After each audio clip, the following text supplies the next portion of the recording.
Buenas tardes, hoy día veremos el tercer capítulo del libro SOM que trata de enfermedades inflamatorias de las cavidades sinonasales. Enfermedades infecciosas, destructivas y granulomatosas nasosinusales. Micobacteria. Bueno, la tuberculosis es causado por la micobacteria o Mycobacterium tuberculosis y bovis. Es un bacilo aeróbico de cápsula gruesa y presenta lípidos complejos que se propaga a través de las gotitas respiratorias. Estas llegan a los alvéolos y pueden causar también infecciones a través de, por ejemplo, la vía oral, pero necesitan de una ruptura de la mucosa. También se han reportado casos en Estados Unidos como resultado del aumento de la población inmigrante que viene de países que todavía no tienen controlada esta enfermedad, que es un poco lo que también está pasando en Chile. La reactivación de las enfermedades de la población se da mayoritariamente en pacientes con edad avanzada y en pacientes con inmunosupresión. La clínica de esta enfermedad puede ser asintomática o a veces presentar pacientes fiebre, pérdida de peso o expectoración sanguinolenta. En la imagen de la derecha vemos un granuloma epiteloide de células de Langerhans multinucleadas que nos revela estos bacilos que son bien característicos en la tuberculosis. Esta enfermedad es poco común que tenga características en cabeza y cuello, pero se piensa que cuando hay sintomatología en esta zona es porque es resultado de una infección directa del esputo expectorado contaminado y también como cuando ocurre una extensión hematógena linfática a través de las cadenas ganglionares. Esta enfermedad cuando afecta a los senos paranasales puede ser inespecífica, pero cuando tenemos ya compromiso óseo, el dolor es el síntoma predominante. El diagnóstico diferencial de la tuberculosis nasofaringea y de los senos paranasales se tiene que hacer con la granulomatosis de Wegener, ya que estas dos enfermedades se imitan clínica y histológicamente. Pero también tenemos que conocer que esta enfermedad puede acompañarse de linfadenopatías y aquí deberían hacer el diagnóstico diferencial con el carcinoma nasofaringeo, ya que va a tener clínica bastante similar. El sífilis es causado por dos bacterias. Una es el Treponema pallidum, que se transmite generalmente a través de relaciones sexuales, pero también se puede transmitir a través de transfusiones sanguíneas, y el Treponema pertenue. Esta bacteria se transmite por el contacto no venéreo, pero directo. En esta imagen de la derecha vemos lesiones primarias y secundarias de sífilis. En la parte superior izquierda se muestra una erosión del pene y se muestra como una lesión gris plateada, que es una manifestación del sífilis primario. Al lado derecho vemos chancros orales en la lengua, en la parte dorsal de la lengua, y acá vemos que esta úlcera presenta una base que es más de color violeta y tiene bordes que se elevan y son bastante irregulares. Luego vemos al lado izquierdo una erupción maculopapular generalizada que es característica de la sífilis secundaria, y al lado inferior derecho vemos una tinción que nos demuestra estas numerosas espiroquetas que son características del sífilis, que tienen forma de espiral alargado y que se agrupan en sitios infiltrados que presentan neutrófilos.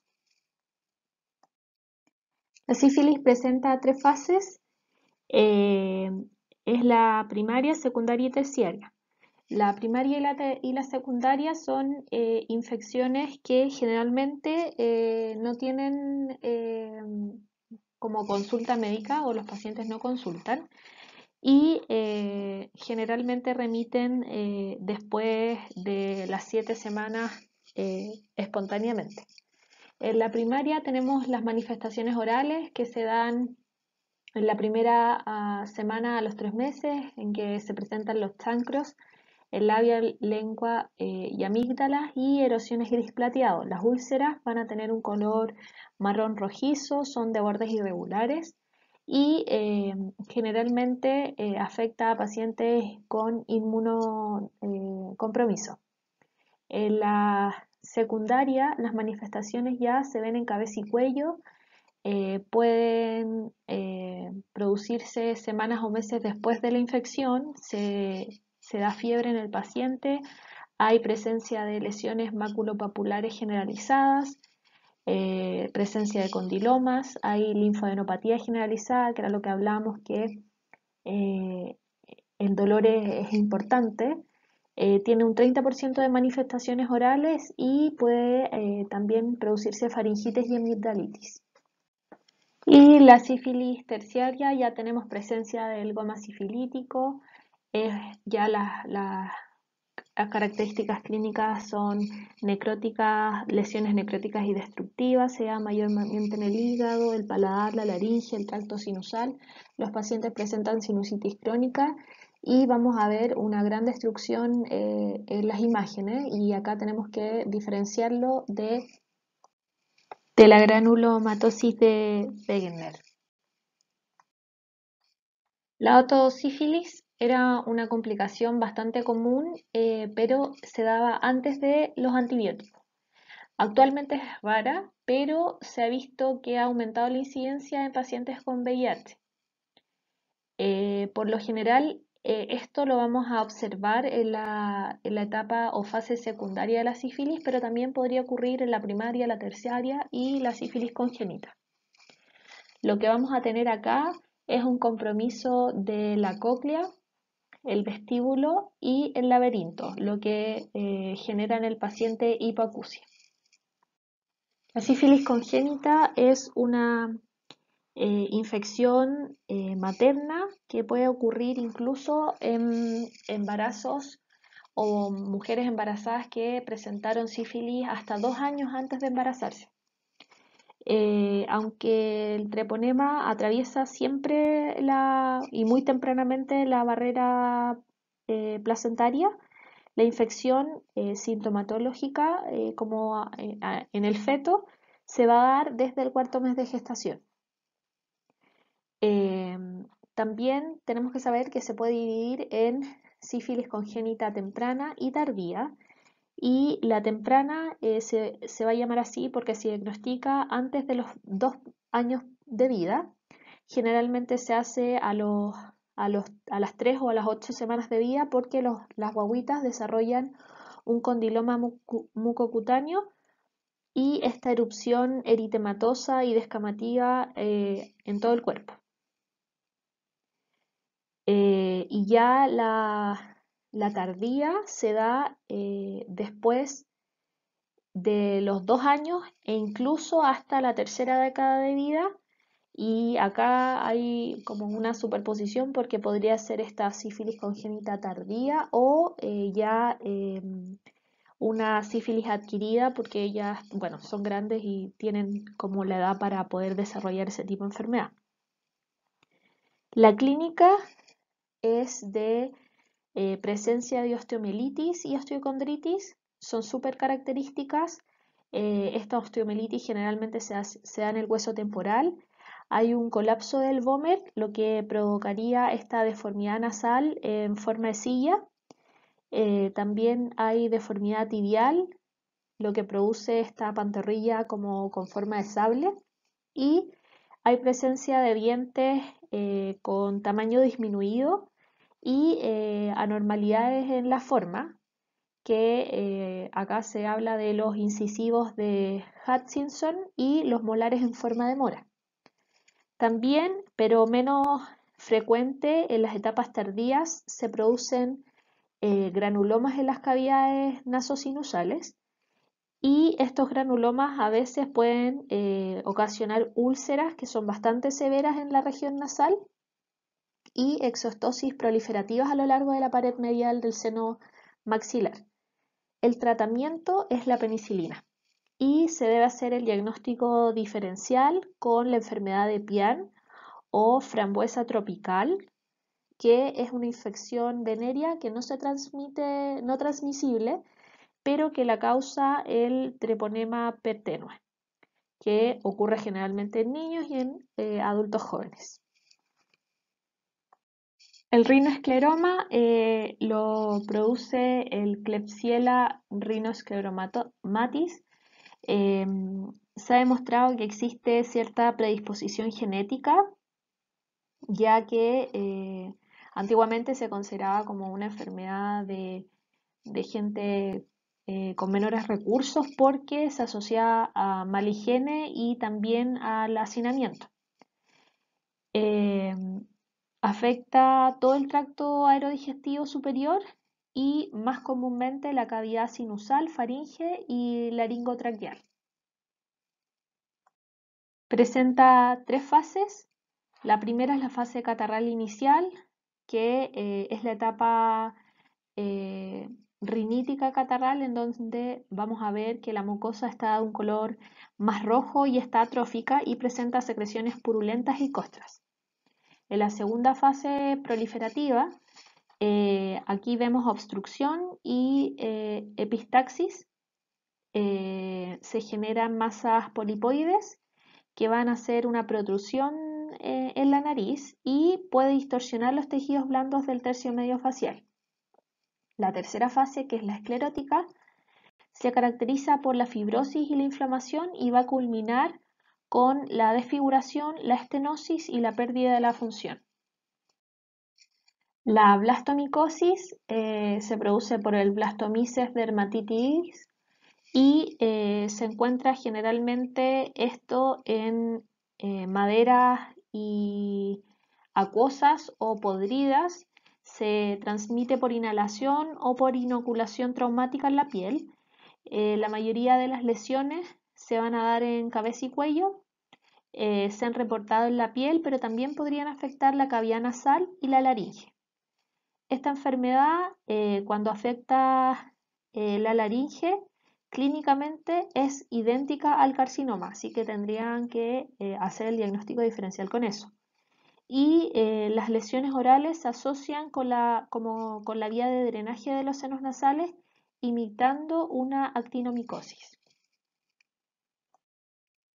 La lepra la genera el Mycobacterium leprae. Es una enfermedad de baja infectibilidad, pero se transmite a través de la exposición prolongada con las secreciones nasales o a través del contacto con la piel lesionada. Hay una clasificación de 5 categorías que van a clasificar a los pacientes basados en las características cutáneas histológicas. La lepra lepromatosa es la que generalmente va a comenzar con los síntomas más inespecíficos, por ejemplo, en este caso, rinitis crónica mucopurulenta, y el diagnóstico no se realiza antes de que se generen estas lesiones de la piel, porque parece una rinitis.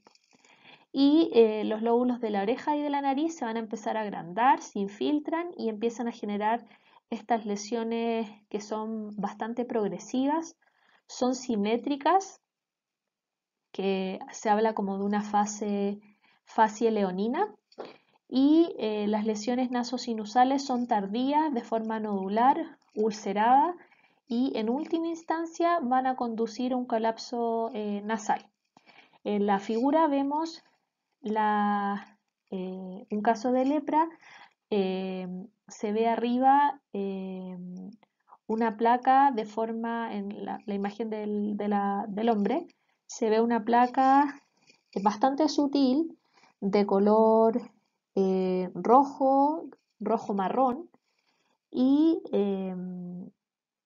esta lesión da como cierta anestesia a la cara en la zona izquierda y en su borde inferior. La flecha apunta que está bien delimitado y esto es característico de la lepra tuberculoide. Abajo se observa la histología de esta enfermedad y se ven estos granulomas perianexiales que no son necrosantes. La rinosporidosis es provocada por el Rhinosporidium severi. Se da por contaminación de los traumas de la zona mucosa. Puede ser digital, afecta principalmente al tabique nasal inferior y también puede ingresar a través de tormentas de polvo. Esta enfermedad se infecta sobre todo la cavidad nasal y la conjuntiva, lo que provoca unos pólipos que son friables, lobulados y de color rojo rosado. Puede afectar la laringe y las zonas genitourinarias. Las infecciones subcutáneas y la diseminación de esta enfermedad son poco frecuentes. La imagen vemos la rinosporidosis, arriba vemos múltiples esferas y reacción linfoplasmática. Abajo o en la zona central vemos estas esférulas que pueden ser grandes, se dan hasta un tamaño de 300 micrómetros y en el panel inferior se ve esta como una muralla espesa de estas esferas maduras que están llenas de muchas esporas y que en general se dan en tamaño de 6 a 7 micrómetros de tamaño. El muermo lo provoca la Pseudomonas malei. Se contrae a través del contacto con caballos, con mulas o burros. Y en los humanos es una enfermedad que se va a caracterizar como una enfermedad febril aguda, fulminante, que puede causar la muerte, o una enfermedad granulomatosa crónica que no tiene dolor. Aquí vamos a ver celulitis nasal y necrosis, y esto va a provocar la perforación del tabique. La otra enfermedad es de leishmaniasis, que lo produce la leishmanía mexicana o la leishmanía brasiliensis. Acá vamos a ver úlceras cutáneas primarias que van a aparecer en nariz y boca. Son úlceras bastante dolorosas y van mutilando lo que puede afectar los senos. Se genera una cicatrización que podría limitar la función de la nariz o la boca, genera deformidades por esta cicatrización y va a interferir, como dije, con la función. Enfermedades sinonasales destructivas no infecciosas y granulomatosas.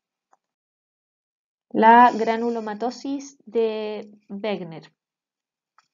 Esta es una vasculitis granulomatosa necrosante que generalmente va a afectar el tracto respiratorio superior e inferior y causa una glomerulonefritis renal. Los síntomas nasosinusales y otológicos presentan características en el 90% de los pacientes con esta enfermedad.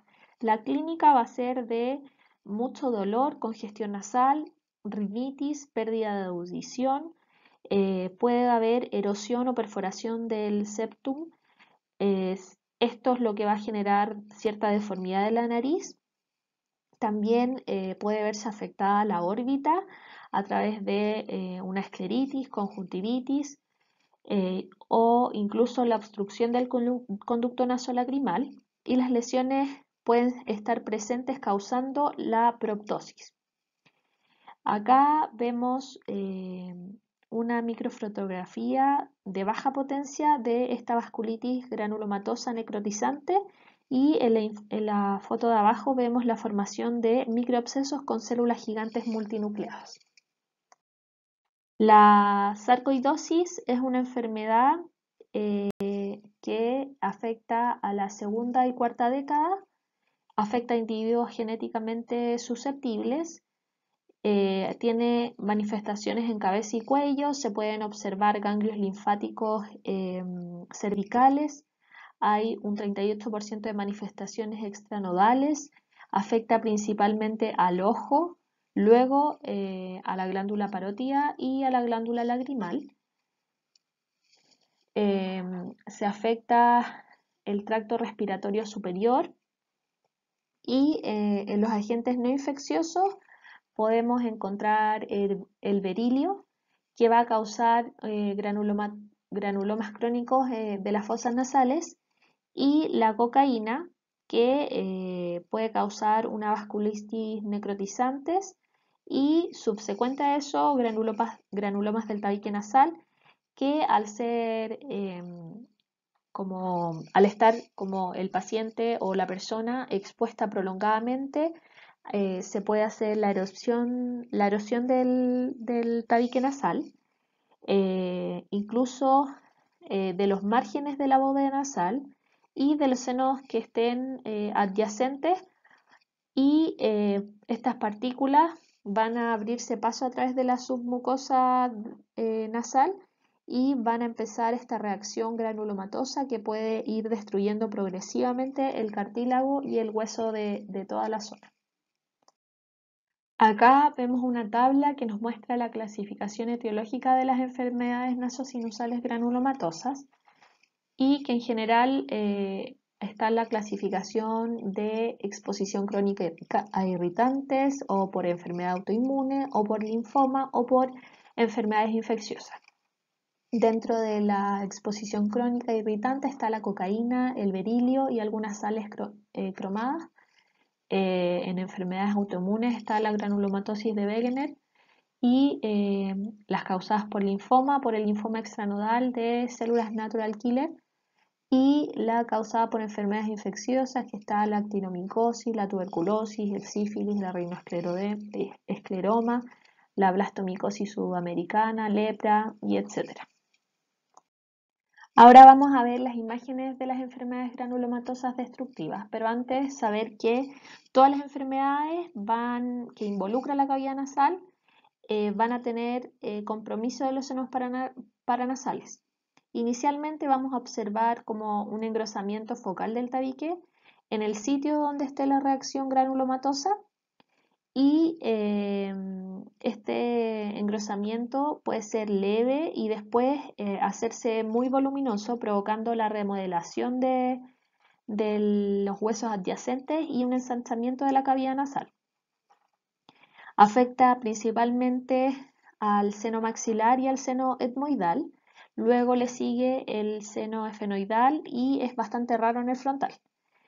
Y cuando actúa a nivel óseo, tenemos que saber que las características van a ser el engrosamiento óseo, la reacción esclerótica y la erosión destructiva. Acá vemos una TC que nos muestra la destrucción del tabique cartilaginoso nasal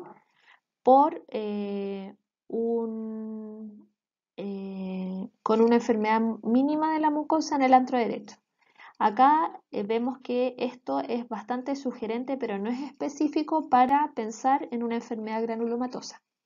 En este caso, este paciente era un adicto a la cocaína, y vemos en la imagen B un pequeño defecto cartilaginoso más pequeño que en la imagen A.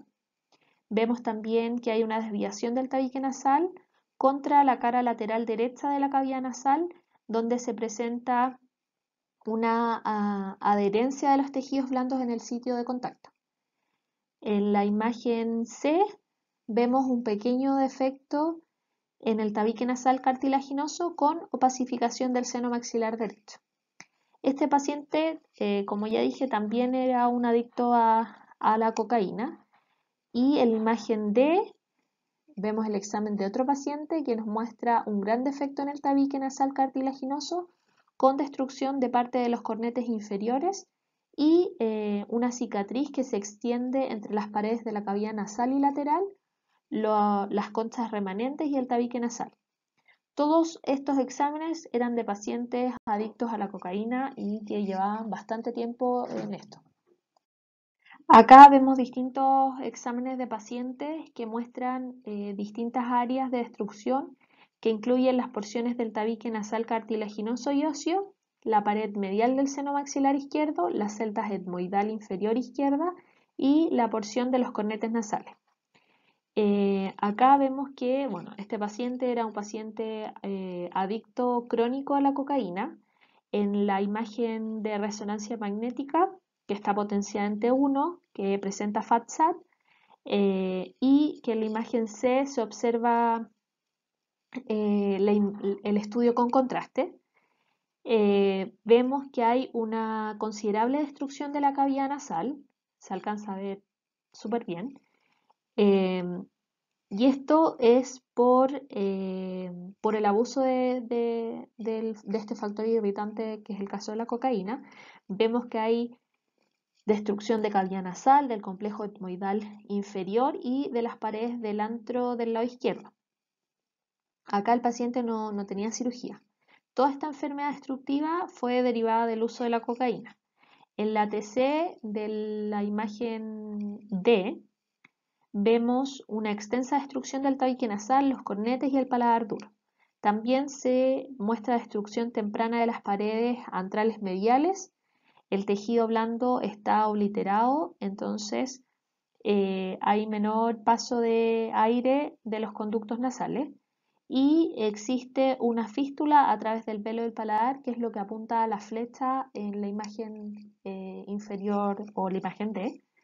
Y también, bueno, este era un paciente que presentaba consumo crónico de cocaína.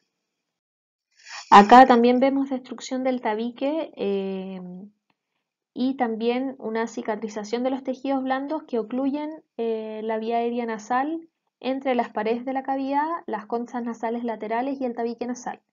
En la imagen B vemos la TC que nos muestra esta enfermedad inflamatoria de la mucosa de los senos etmoidales y maxilares. También vemos erosión temprana del tabique nasal, que es lo que apunta a la flecha, y aunque no es específico, la combinación de estos cambios va a sugerir una posible enfermedad granulomatosa, que en este caso era sarcoidosis temprana. Acá podemos ver una TC que nos muestra el engrosamiento localizado de los tejidos blandos del septum nasal, y esto sugiere una enfermedad granulomatosa o un tumor de cartílago. En este caso, el paciente tenía granulomatosis de Wegener y en la imagen B podemos observar otro paciente que nos muestra un realce mínimo de una masa bilateral de la fosa nasal que se centra en el tabique nasal. También presenta cierta erosión del tabique nasal anterior y en este caso el paciente también tenía esta granulomatosis de Wegener.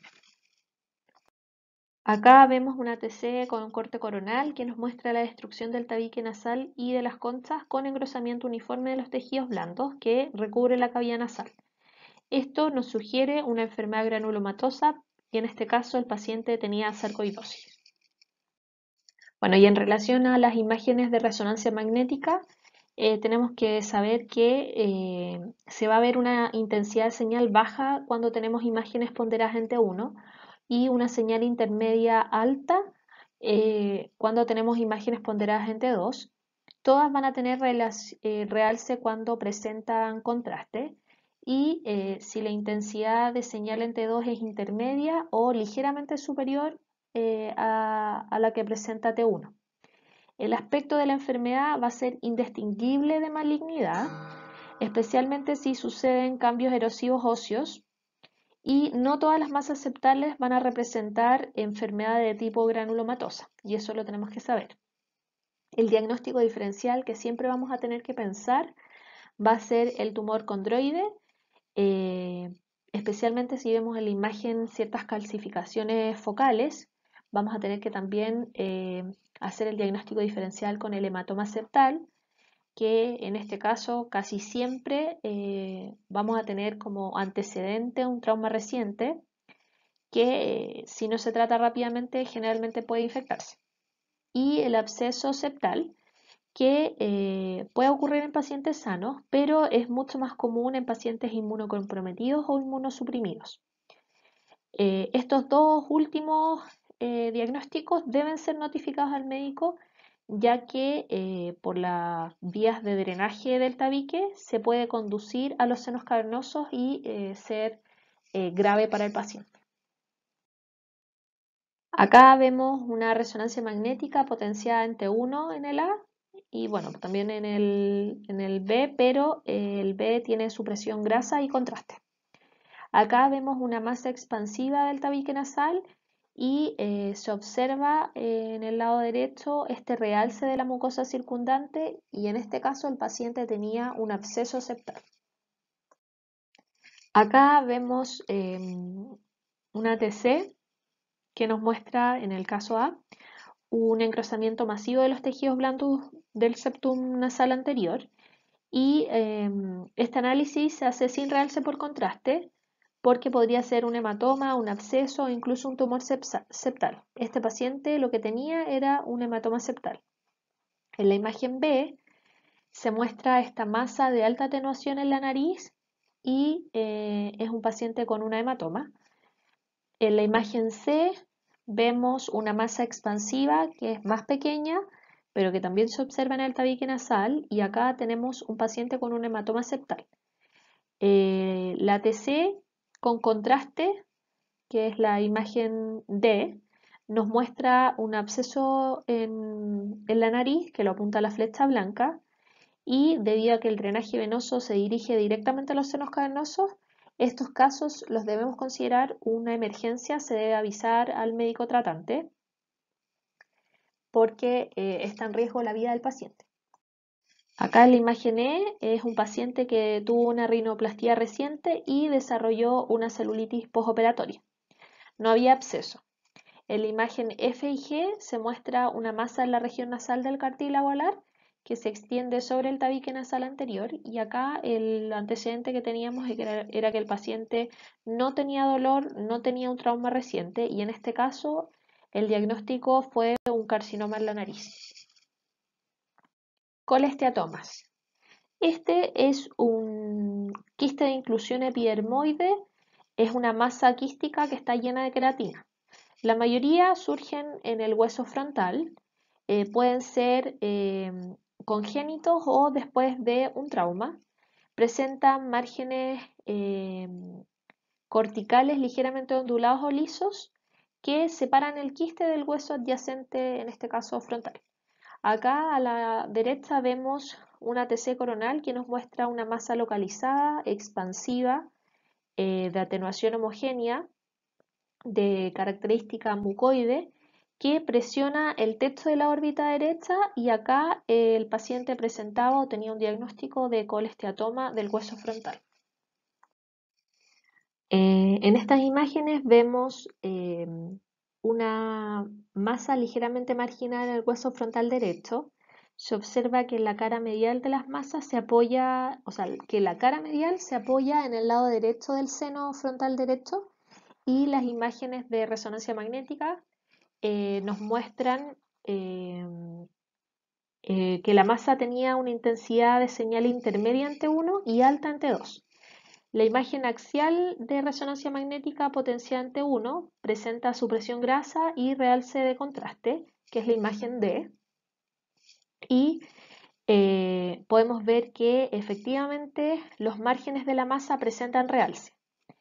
La imagen de resonancia, de resonancia magnética de corte coronal potenciante 2, la E, y la tomografía coronal, que es la F, nos muestran que la masa está en el lado del seno frontal derecho y que rompió el techo de la órbita derecha.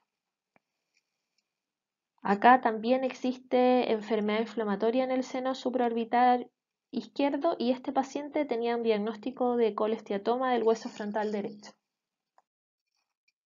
Agrandamiento de los senos aireados. No hay claridad en las medidas de anormalidad de tamaño. Todavía no está claro desde cuándo un seno efectivamente está agrandado. En general siempre se compara o se toma de referencia como el 99% de la población normal y el concepto aparece acá como de hiperseno, que sería este seno agrandado. En la imagen que tenemos aquí es una TC que nos muestra un seno frontal muy grande que está normalmente agriado, que a pesar de su tamaño no había prominencia del hueso frontal o remodelación de las tablas internas, pero el paciente sí tenía un hiperseno. Y en la imagen de abajo, que también es una ATC, en este caso de corte axial, nos muestra que los senos frontales están grandes en un paciente con una densa bóveda craneal cortical y con hiperostosis interna. A pesar de que el tamaño de los senos paranasales estaba alterado, no había deformidad de la frente o de la tabla sinusal interior. Y acá también el paciente tenía diagnóstico de hiperseno. Pneumosinus dilatans. Esto se refiere a un seno aireado que está anormalmente expandido, puede ser en todo un seno o en una parte del seno. Las paredes se van a encontrar intactas, van a presentar un grosor normal, pero remodelado y desplazado hacia afuera. El pneumosinus dilatans puede producir prominencia frontal, diplopia o una masa nasal y va a depender de la parte del seno que está expandida.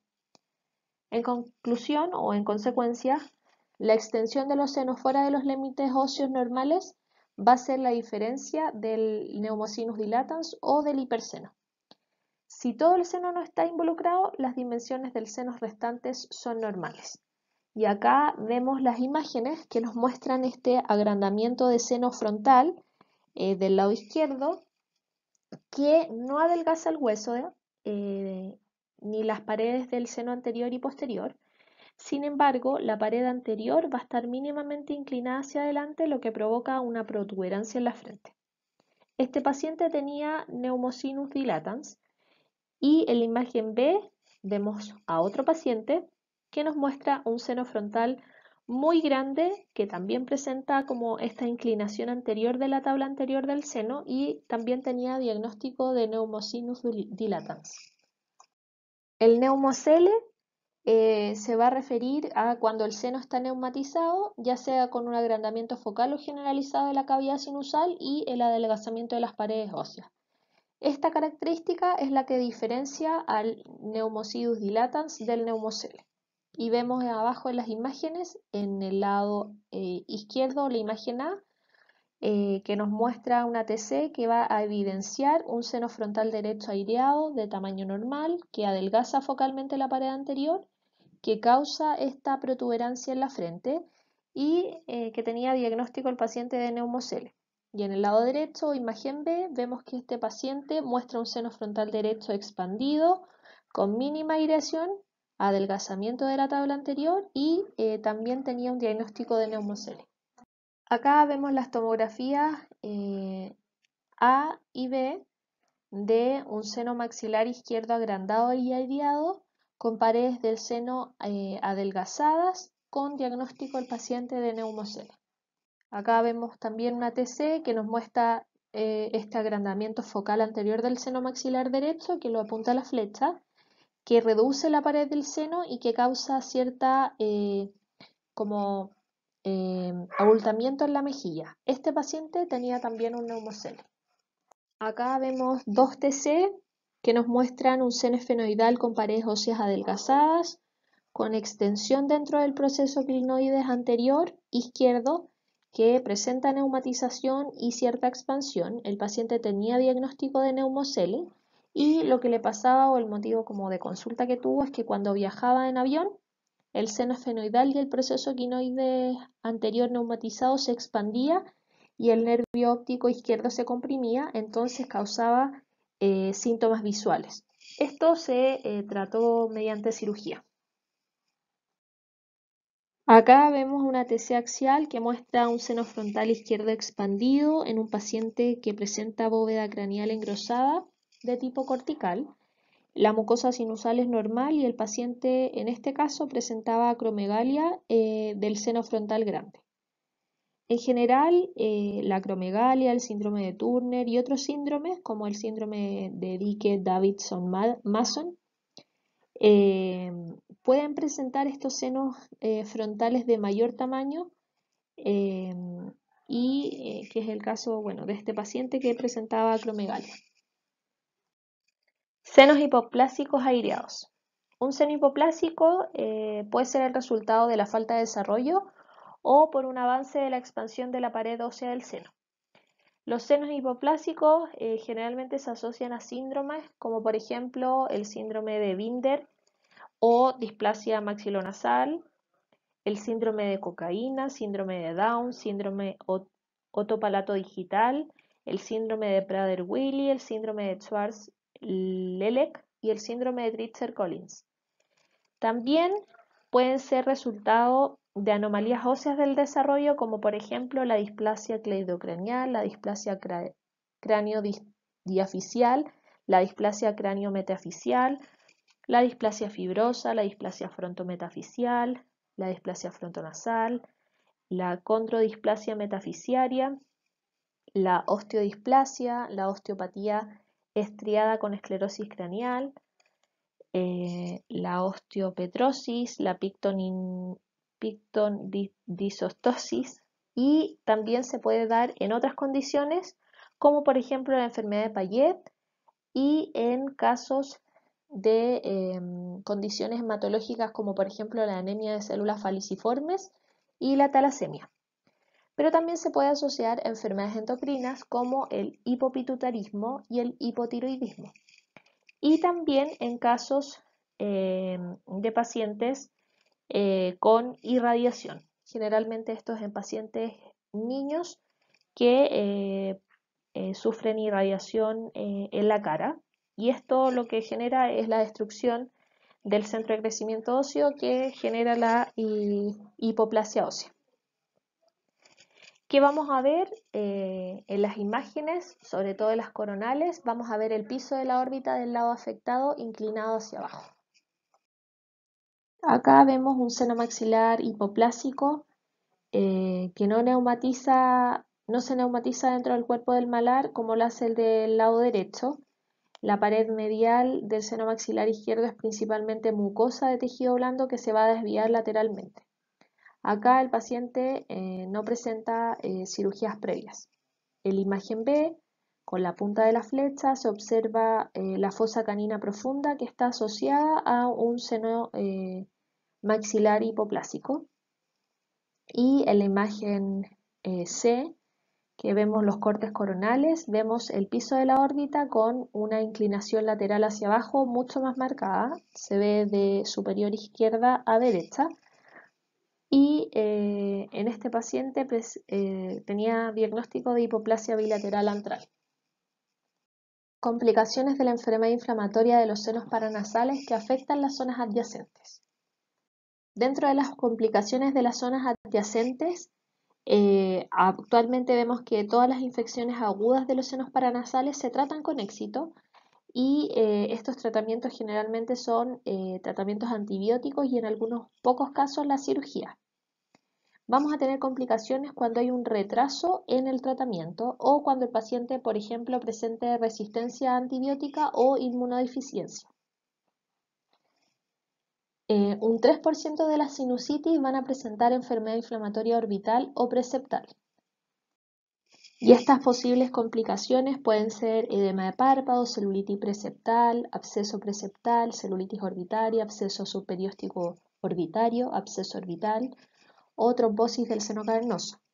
Y entre un 15 y un 20% de los casos de neuritis retrovulvar son secundarios a esta sinusitis etmoidal o esfenoidal posterior. Los senos etmoidales van a ser los que con mayor frecuencia van a ser afectados y son una fuente de infección en las complicaciones orbitales. Esto por la fina lámina papirácea y las venas etmoidales anteriores y posteriores que no presentan válvulas, entonces permiten el acceso rápido de la infección dentro de la órbita.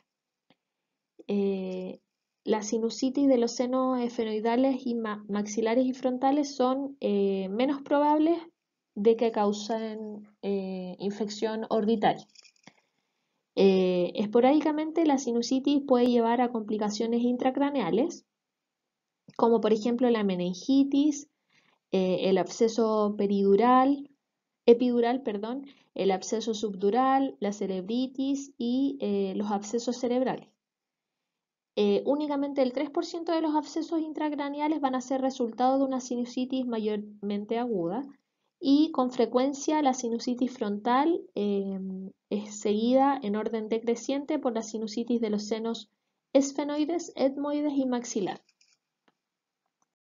Cuando se presenta sinusitis crónica, la complicación podría ser una osteomelitis y aquí el hallazgo clínico predominante va a ser el dolor persistente.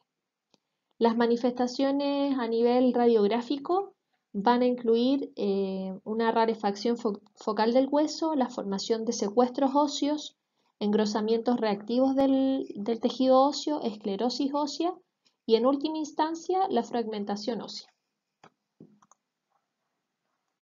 Acá vemos una resonancia sagital potenciada en T2 que nos muestra una alta intensidad de ocupación por enfermedad inflamatoria del seno frontal con presentación de una masa, que es lo que apunta a la flecha, que va a recubrir la tabla anterior del seno y la elevación del cuero cabelludo. En la imagen del lado derecho vemos una imagen axial ponderada ante 1 con supresión grasa y con contraste, que nos muestra que la mucosa está inflamada y presenta realce dentro del seno frontal y realce de la masa subyacente y los tejidos blandos circundantes. Acá el diagnóstico del paciente era una sinusitis frontal aguda con un absceso subgaleal que también presentaba un tumor de POT en el cuero cabelludo. Cuerpos extraños. Dentro de los cuerpos extraños hay una gran variedad. Pueden ser plásticos, gasa, maní, botones, objetos no plásticos, y estos van a ser más difíciles de identificar si no se buscan específicamente. Pero cuando tenemos objetos o cuerpos extraños metálicos, va a ser mucho más fáciles de identificar. Cuando estos cuerpos se observan en la cavidad nasal, se van a llamar rinolitos y en los senos paranasales sinolitos. En las imágenes vamos a ver calcificaciones solitarias, que generalmente son causa de una infección, y calcificaciones múltiples cuando son por infecciones fúngicas. Cuando vemos calcificaciones múltiples, en un 50% pueden ser tumores, y en este caso los más probables va a ser el neuroblastoma olfatorio, el papiloma invertido y el tumor condroide. Acá vemos las imágenes. En la A vemos una TC que muestra el engrosamiento de la mucosa de los senos, tanto etmoidales como maxilares, en las fosas nasales superiores y en ambas conchas bulosas.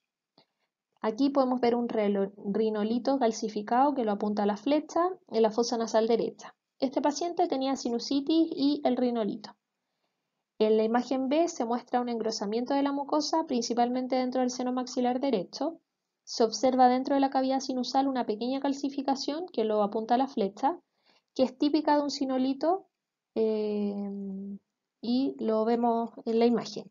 En la imagen C se muestra un gran rinolito nasal del lado derecho, y en la imagen D se observa un gran cuerpo extraño en la cavidad nasal izquierda y el seno maxilar, y este paciente, bueno, tuvo una cirugía del seno hace muchos años y una septoplastía, y la malla que se empleó para la reconstrucción se desplazó posterior a la cirugía, causando esta obstrucción sinusal. Acá en la imagen A se muestra un engrosamiento de la mucosa inflamatoria en el seno maxilar derecho y la fosa nasal. Se observa un rinolito o sinolito calcificado. También está presente en el infundíbulo, lo apunta la flecha, y este paciente tenía esta sinusitis y también rinitis. En la imagen B, otro paciente nos muestra un diente en el seno maxilar intrasinusal, y esta situación puede ocurrir cuando hay una ubicación alta de un molar maxilar no erupcionado. La tomografía de la imagen C y D, que son de otro paciente, nos muestra una gran masa osificada en la cavidad nasal derecha, y esta masa ya erosionó parte del tabique nasal y la pared medial antral. Este paciente tiene 22 años y tenía una rinitis. Anosmia. La anosmia es la pérdida total del olfato, puede ser de origen idiopático o secundario a enfermedades inflamatorias nasosinusales, o también podría ser una anosmia congénita, por ejemplo, el síndrome de Kallmann, en el cual hay una ausencia de los bulbos y tractos olfativos. En las imágenes podemos nosotros ver un seno paranasal normal o un engrosamiento inflamatorio mucoso que podría ser la causa de esta obliteración de la cavidad nasal que genere la anosmia. Acá vemos la resonancia magnética coronal potenciante 1. La imagen A se ve bilateralmente un paciente normal. Se observa el bulbo olfatorio, que es lo que apunta a la flecha blanca, y el sulco olfatorio, que es lo que apunta a la flecha negra. Y en la imagen B se observa un paciente con anosmia, con los bulbos olfatorios y los surcos ausentes, y este paciente era un paciente con síndrome de Kallmann. Síndromes y sinusitis. El primero es el síndrome de discinesia ciliar primaria, que también se conoce como síndrome de inmovilidad ciliar y síndrome de discinesia ciliar. Este término es genérico para un grupo heterogéneo de enfermedades hereditarias que presentan trastornos en la movilidad, como en una movilidad defectuosa resultante de los defectos de la ultraestructura ciliar. Es un trastorno autosómico recesivo sin predilección por género, y su clínica es de sinusitis paranasal crónica, bronquiectasia crónica, bronconeumonía, bronquitis crónica y pólipos nasales. El síndrome de Young es un síndrome que se conoce también como síndrome de sinusitis e infertilidad o síndrome de Barry-Perkin-Young, que se manifiesta por azospermia obstructiva crónica, infección sinopulmonar. Acá debemos considerar que el síndrome de Young en el diagnóstico diferencial es el diagnóstico diferencial de pacientes que puedan sufrir rinosinusitis crónica, particularmente la fibrosis quística y el síndrome de discinesia ciliar primaria. El síndrome de hiperinmunoglobulinemia E o síndrome de hiper-IgE o síndrome de Job o síndrome de Buckley o síndrome de H1E es una enfermedad autosómica recesiva que se caracteriza por la dermatitis exantoide, las infecciones cutáneas supurativas recurrentes y la rinosinusitis purulenta crónica. Además puede presentar otitis media, neumonía, discapacidad quimiotaxis de neutrófilos y altos niveles de inmunoglobulina E en suero. Aquí los pacientes tienen deprimida la respuesta inmune y está mediada por células y respuesta deficiente de anticuerpos. La clínica, como ya dije, lo importante es que puede presentar sinusitis purulenta crónica. El síndrome de Nijmegen-Breakage es una sinusitis por inmunodeficiencia primaria. El paciente acaba de tener susceptibilidad hereditaria al cáncer y una hipersensibilidad a la radiación X y gamma. Entonces, muy importante conocer que estos pacientes tienen la TC contraindicada y que siempre los exámenes se van a hacer con resonancia magnética porque no presentan radiación. Síndrome del seno silente. Es respuesta a la sinusitis maxilar crónica y se desarrolla por una presión negativa dentro del seno obstruido. Y con el tiempo lo que genera es un colapso de las paredes del seno, lo que permite que se produzcan los enoftalmos. Acá vemos una TC que nos muestra esta opacificación del seno maxilar del lado izquierdo, donde todas las paredes se desvían hacia adentro, hacia la cavidad sinusal, y se ve una depresión del piso de la órbita que produce este enoftalmo. Este paciente tenía el síndrome silente y se va a tratar de forma quirúrgica a través de una apertura de drenaje de los senos y una colocación de un stent en el piso de la órbita.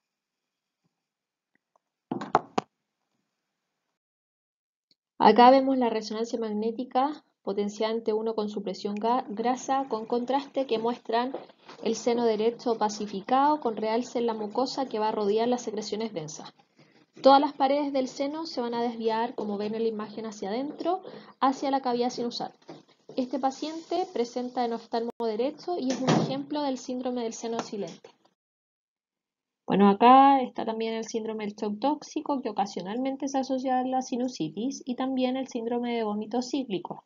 Este es un síndrome que afecta más a niños y son vómitos explosivos, intermitentes y cíclicos.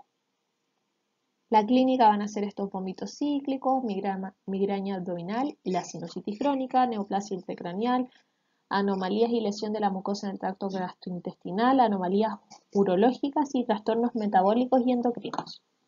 El síndrome de las uñas amarillas es un síndrome que presenta un engrosamiento de las uñas, se ven amarillo verdosas y se produce una curvatura excesiva, onicólisis y linfedema primario. Acá esto se causa por una hipoplasia linfática y los pacientes también presentan sinusitis. El síndrome de PFAPA es un síndrome que por sus siglas tiene fiebre periódica, adenitis, faringitis y estomatitis aftosa. Es de etiología desconocida y en la clínica también va a presentar poliposis, aumento de la inmunoglobulina A y sinusitis crónica.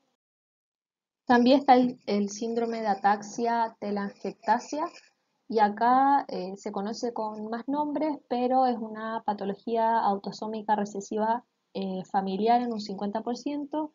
Los pacientes presentan telangiectasia ocular, ataxia cerebelosa progresiva. Hay un defecto en el sistema de las inmunoglobulinas. Se presenta sinusitis recurrente, infecciones pulmonares, los pacientes pueden presentar tumores malignos, trastornos endocrinos y también, muy importante, los pacientes presentan alta susceptibilidad a la radiación, es por esto que no se debe indicar la ATC. De 11, el síndrome de Wiskott-Aldrich es un síndrome como trastorno recesivo que se produce en los hombres, está ligado al cromosoma X y se caracteriza en la infancia por los síntomas de eczema, diarrea y sinusitis. Necesidad de imágenes preoperatorias. Es importante saber las variantes anatómicas que se van a producir en las cavidades nasosinusales para poder describirlas con el fin de que no surjan complicaciones quirúrgicas. Es importante realizar estudios radiológicos preoperatorios para poder identificar patologías desconocidas o algo que no sospechamos. Este paciente es un paciente con un aneurisma, se ve en la imagen A un ATC con contraste que muestra una gran masa con el borde parcialmente calcificado en la fosa craneal media izquierda. Esta masa erosionó el seno sfenoidal y el etmoidal y los senos simplemente tenían esta como apariencia nublada, lo que sugería una enfermedad inflamatoria. Este paciente tenía un aneurisma intracraneal gigante que había erosionado los senos paranasales. La tomografía B, de la imagen B, nos muestra que se usó contraste y nos ayuda a evaluar la sinusitis en otro paciente que nos muestra un aneurisma insospechado en la región supraclinoidea derecha. Y la imagen C es una angiografía de resonancia magnética que muestra o confirma la presencia de un aneurisma. Acá vemos un aneurisma cavernoso, vemos una imagen de TC con contraste que nos muestra este aneurisma cavernoso, que es lo que apunta a la flecha blanca, en la arteria carótida interna derecha, que es lo que apunta a la flecha negra. El paciente presentaba epistaxis y también podemos observar mucosa inflamada en el seno esfenoidal izquierdo. Acá vemos un aneurisma supraclinoideo, se ven resonancias magnéticas ponderadas la A y la B en T2 que nos muestran un aneurisma supraclinoideo que no era sospechado y lo apuntan las flechas. Este estudio se realizó por una enfermedad en el seno y el paciente estaba neurológicamente perfecto, pero siempre tenemos que buscar como estos hallazgos no sospechados, ya que si no los observamos podría tener o traer graves consecuencias para el paciente. Hematoma organizado. Este es un coágulo de sangre encapsulado que experimenta una neovascularización y fibrosis. Es bastante raro en cabeza y cuello, pero de ser así se describe con mayor frecuencia en el seno maxilar. Se cree que se desarrolla como resultado de una hemorragia en un espacio que presenta mal drenaje o deficiente ventilación. Es de crecimiento lento y va comprimiendo el hueso causando dolor y erosión. También puede causar proptosis, obstrucción nasal, epistaxis y edema de cara. Aunque los hematomas del seno maxilar son benignos, pueden presentar cuadros clínicos y apariencia de imágenes superagresivas. En la TC y en la resonancia magnética son inespecíficas y por lo general sugieren un proceso maligno.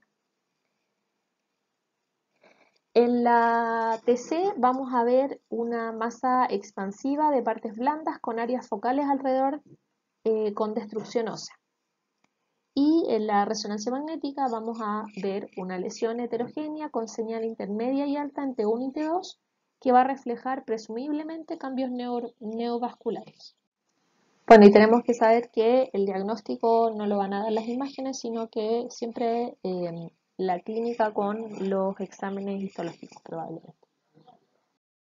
Acá vemos una serie de imágenes de resonancia magnética, las del lado izquierdo A y B nos muestran una imagen potenciada en T1, en el medio están las secuencias de las imágenes ponderadas en T2 y en el lado derecho en T1 con supresión grasa y contraste.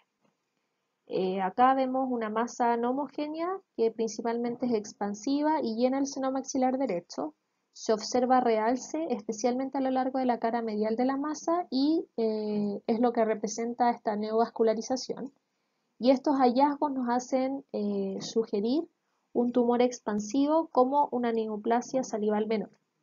En este caso era un hematoma organizado, el cual fue diagnosticado en la cirugía. Bueno, este es un paper que se hizo en el Hospital Clínico de la Chile que habla de la patología unilateral de senos paranasales con compromiso predominante de un seno y su descripción de serie de casos. En el fondo acá lo que se hablaba era que cuando se observa un velamiento de la cavidad paranasal hay un desafío diagnóstico ya que puede ser causado por distintas patologías. Entonces el objetivo era describir la impresión clínica, imagenológica, quirúrgica, histológica de los pacientes que presentaban patologías unilaterales de los senos paranasales. Como resultado tuvieron que el síntoma principal más frecuente fue la obstrucción nasal y los diagnósticos más frecuentes fueron por patología inflamatoria, pólipo antrocoanal, mucocele, bola fúngica y patología tumoral benigna como el papiloma invertido, siendo el seno maxilar el más afectado. También se vio que la impresión diagnóstica quirúrgica fue más precisa que la imagenológica para poder determinar el diagnóstico definitivo, aunque esta diferencia no se alcanzó con diferencias estadísticamente significativas. Y como conclusión, se dieron cuenta que se incluyen varias patologías bajo este concepto y la patología inflamatoria es la que predomina, pero se debe tener un índice de sospecha alto, ya que hay presencia bastante frecuente de patologías tumorales. Gracias.